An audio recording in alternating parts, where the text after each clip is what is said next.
A suspect is finally named in a decades-old South Valley cold case, the murder of a 10-year-old girl. Good evening and thanks for joining us tonight. I'm Catherine Herr.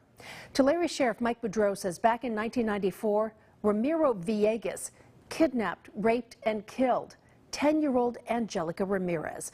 CBS 47's Medeiros Babb joins us live from the sheriff's office in Medeiros.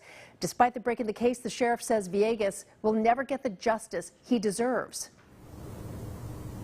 That's right, Catherine, and that's because the suspect did pass away about 7 years ago from valley fever. Now, they were able to get that DNA technology, and then they ultimately did a lead to Villegas, but today the family did say that there is some closure with this news. Nearly 3 decades after the brutal murder of 4th grader Angelica Martinez, her family embraced one another as Sheriff Mike Boudreau named her killer, Ramiro Villegas. At least now we have a face to the killer.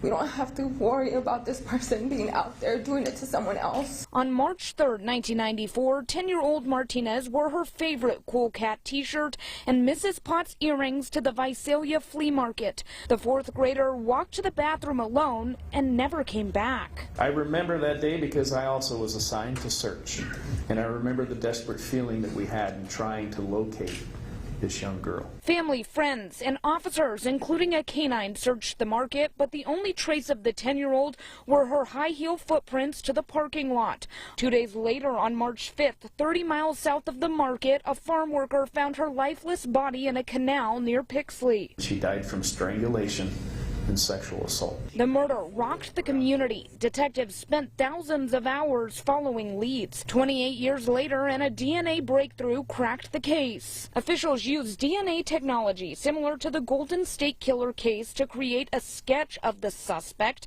and in 2022, the DNA matched Villegas during a data search. Officials say Villegas molested several children in the 80s, but the crimes went unreported. In 2002, Villegas spent 2 years in prison for drug and child endangerment charges. In 2004, he was released from prison and was deported back to his home country of Mexico, where he died in 2014 of valley fever. Because he had died 10 years ago, we feel as if justice was not served.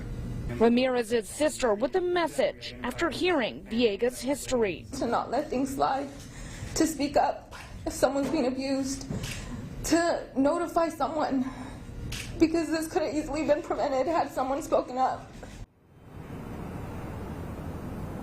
Now, there was no DNA sample that was taken from Villegas when he was arrested and then booked into prison back in 2002. And officials say if there had been that DNA sample that was taken, that they would have been able to connect him to this case a lot sooner. Reporting live from the South Valley, Medeiros Babb, CBS 47 Eyewitness News.